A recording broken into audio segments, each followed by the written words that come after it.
வாங்க அதோட காஞ்சது தான் நம்மளுக்கு வந்து கிடச்சிருக்குது. அதுக்கடுத்து வெந்தயம் வந்து சேர்க்க போகிறோம்.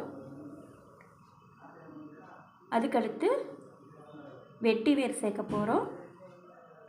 கருஞ்சீரகம் சேர்க்க போகிறோம். ஆளு விதை சேர்க்க போகிறோம்.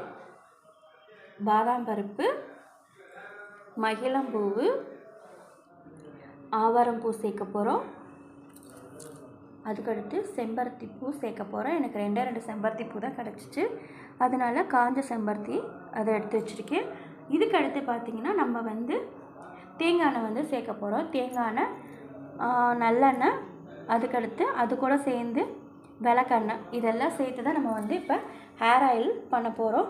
இது பார்க்கும் போதே உங்களுக்கு இவ்வளோ பொருளான்னு தெரியும்.